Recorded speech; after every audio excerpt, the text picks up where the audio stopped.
যেই ওষুধগুলো তাদের বিনামূল্যে পাওয়ার কথা সেই ওষুধগুলো অনেক সময় তাদেরকে বিনামূল্যে দেয়া হয় না। হাসপাতালগুলোতে যেরকম সেবা রোগীদের পাওয়ার কথা তার আশপাশের সেবা তারা পায় না। মাননীয় স্পিকার, আমাদের স্বাস্থ্য খাতের জন্য ৪৯,৩৮৬ কোটি ৮৯ লক্ষ টাকা মঞ্জুরের জন্য প্রস্তাব রাখা হয়েছে।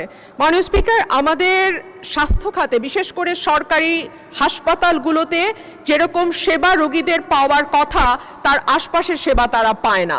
ডাক্তারের অনুপস্থিতি, পরিবেশগতভাবে অস্বাস্থ্যকর পরিবেশ এবং যেই ওষুধগুলো তাদের বিনামূল্যে পাওয়ার কথা সেই ওষুধগুলো অনেক সময় তাদেরকে বিনামূল্যে দেয়া হয় না।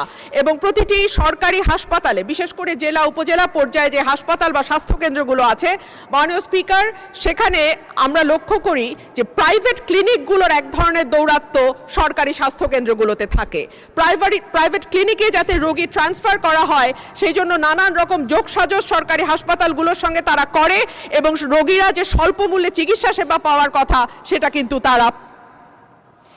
ধন্যবাদ মাননীয় সদস্য। মাননীয় মন্ত্রী, আপনি ছাঁটাই প্রস্তাবের উপর।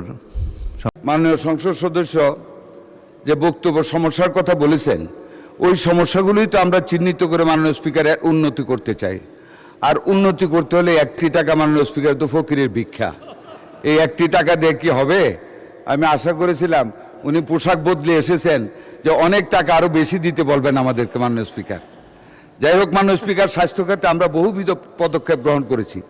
প্রত্যেকটা উপজেলা লেভেলে হাসপাতাল 50 থেকে 100 শয্যা করা হবে, 1 লক্ষ কর্মী নিয়োগ করা হবে, কিডনি অ্যানালাইসিস সহ অনেকগুলি খাতে উন্নয়ন করা হবে, অনেক টাকার প্রয়োজন।